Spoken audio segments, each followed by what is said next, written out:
Hello everyone, I am Ashi and in today's video we are going to discuss about the topic material balance. इससे पहले वाली video में हमने मास transfer processes के बारे में देखा था। अगर आपने वो वीडियो नहीं देखी है तो आप जाकर ज़रूर देखें, लिंक मैंने डिस्क्रिप्शन में डाल दी है। ओके, तो आज का हमारा टॉपिक है material balance, mass and energy balance. सबसे पहले बेसिक कि मटेरियल बैलेंस क्या है। तो जैसे कि हम सब जानते हैं, बैलेंस मतलब जब दो सिस्टम या दो बॉडी में इक्विलिब्रियम होता है और दोनों ही इक्वल होती हैं तो क्या होता है, बैलेंस होता है। ठीक है, जैसे कि एग्जांपल तराजू, जब तराजू के दोनों साइड इक्वल वेट होगा तो वो क्या होगा, बैलेंस्ड होगा। ओके, ऐसे ही अब मटेरियल बैलेंस क्या है। So the materials balance is a quantitative description of all materials that interleave and accumulate in a system with defined boundaries. किसी भी सिस्टम में जब कुछ सब्सटेंस या कुछ भी मटेरियल इंटर करता है, उसको लीव करता है और एक्यूमुलेट करता है, तो उस प्रोसेस को हम क्या कहते हैं, उसको जब हम एनालाइज करेंगे तो वो क्या होगा, material balance. Okay, a material balance is based on the law of conservation of mass. ठीक है, law of conservation of mass पर मटेरियल बैलेंस बेस्ड है। अब ये लॉ हम पहले भी पढ़ चुके हैं। Mass is neither created nor destroyed. ठीक है, जो मास है हमारा, ना तो उसको हम बना सकते हैं ना ही हम उसको मिटा सकते हैं। It can only transfer one place to another and one form to another. ठीक है, ये सिर्फ कन्वर्ट होगा, चेंज होगा एक प्लेस से दूसरे प्लेस पे, एक फॉर्म से दूसरे फॉर्म में। ठीक है, ये हम ऑलरेडी देख चुके हैं। आगे देखते हैं कंट्रोल वॉल्यूम। तो मटेरियल बैलेंस को जानने से पहले हमें ये टर्म जानना बहुत ज़रूरी है, कंट्रोल वॉल्यूम क्या है। So control volume is the particular region in space that is to be analysed. ठीक है, मान लीजिए ये हमारा एक सिस्टम है। ओके, और ये उसकी बाउंड्री हो गई, ये क्या है, पूरा हमारा सिस्टम और दिस इज़ बाउंड्री। ठीक है, तो कंट्रोल वॉल्यूम एक ऐसा रीज़न या फिर एक ऐसा पोर्शन है जहाँ पे हमारा फोकस रहता है और जहाँ पे हम एनालाइज करेंगे।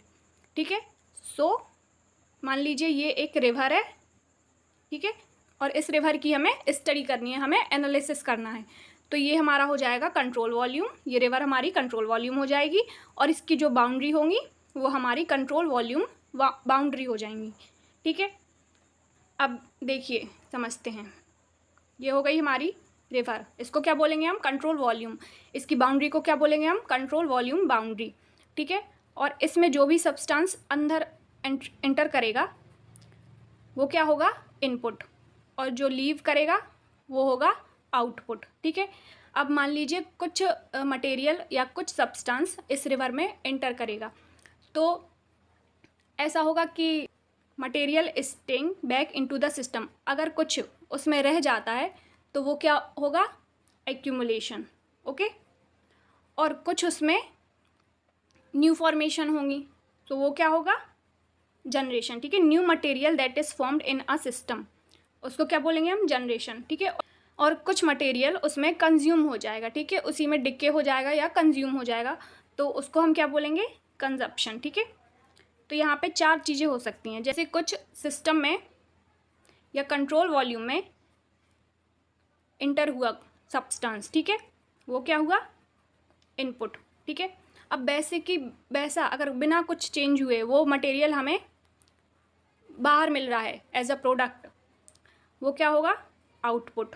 ठीक है, without any change, if material leaving the system is called output. Okay, और कुछ उसमें रह जाएगा तो वो होगा एक्यूमुलेशन, और कुछ उसमें नया अगर प्रोडक्शन होगा तो वो होगा जनरेशन, और कुछ उसमें डिके हो जाएगा और कंज्यूम हो जाएगा सिस्टम में तो वो होगा हमारा कंजप्शन। ओके, अब है टाइप्स ऑफ सिस्टम। तो ये हम ऑलरेडी पढ़ चुके हैं।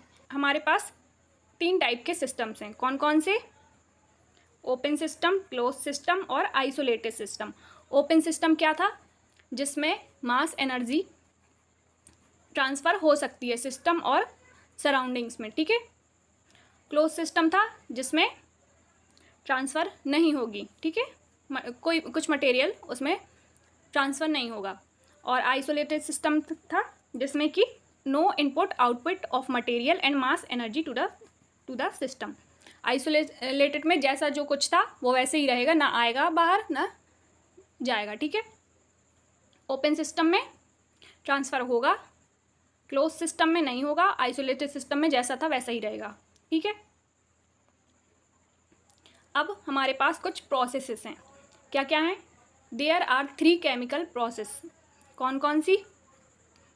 बैच प्रोसेस, कंटिन्यूअस प्रोसेस और सेमी बैच प्रोसेस, ठीक है। एक एक करके हम देखेंगे। पहली है batch process. So batch process is being fed once, then time elapse and then the process product are removed. Batch process क्या है? हम एक बार में रॉ मटेरियल डालेंगे, ठीक है, और कुछ टाइम बाद हमें जो भी प्रोडक्ट मिलेगा वो हमारा आउटपुट होगा, ठीक है। एक बार में डाला और जो कुछ भी प्रोडक्ट निकला वो आउटपुट, ठीक है। It is used for small scale production. ये एक छोटे स्केल प्रोडक्शन के लिए ये प्रोसेस यूज़ की जाती है, ठीक है। The material balance for batch process can be written as input equal output, ठीक है। इसमें ना कोई चेंज होगा ना कुछ नहीं होगा, ठीक है। जैसे ही हमने इनपुट डाला और हमें कुछ टाइम बाद आउटपुट मिल गया, सो इनपुट इक्वल आउटपुट, ठीक है। ये हो गई हमारी बैच प्रोसेस। सेकेंड है semi batch process.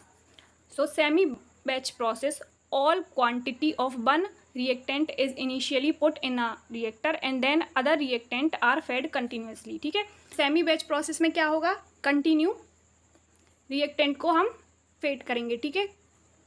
Batch process में क्या होता था? एक बार हम डालेंगे रॉ मटेरियल और हमें सीधे उसका आउटपुट मिलेगा, बट इसमें ऐसा नहीं होगा। इसमें या तो आउटपुट मिलेगा या फिर इनपुट मिलेगा, ठीक है। So either has an input और output, hence the system is an unsteady state, ठीक है। थर्ड है हमारी continuous process. So in continuous process, flow process, input and output flows react continuously throughout the duration of process. इसमें input और output continue चलते रहेंगे process के दौरान, ठीक है। इसमें कौन कौन सी आती हैं? 2 टर्म आती हैं, स्टेडी स्टेट प्रोसेस और unsteady state process. Steady state process में क्या है? All operating conditions, temperature, pressure, composition, flow rate etc remain constant with time. Steady state process में हम क्या करेंगे? Temperature, pressure, composition, flow rate ये सारी कांस्टेंट रहेंगी, ठीक है, रिमेन रहेंगी, ये चेंज नहीं होंगी टाइम के साथ, ठीक है। There is no accumulation in the system. अब इसमें एक्यूमुलेशन नहीं होगा सिस्टम में, ठीक है।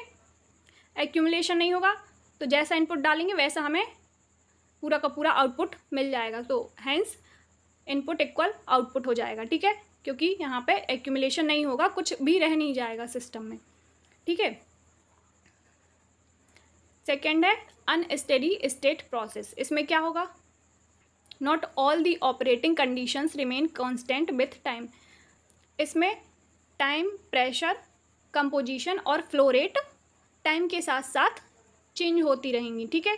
जैसे स्टेडी स्टेट में ये कांस्टेंट थी, मतलब ये कांस्टेंट थी, चेंज नहीं हो रही थी टाइम के साथ, बट इसमें ये चेंज होंगी। क्या क्या? Temperature, pressure, flow rate and composition, ये चेंज होती रहेंगी सिस्टम में। तो क्या होगा?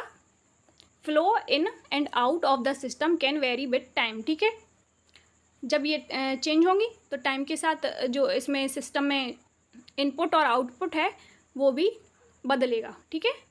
सो इसमें हमारी इक्वेशन हो जाएगी accumulation equal input minus output, okay.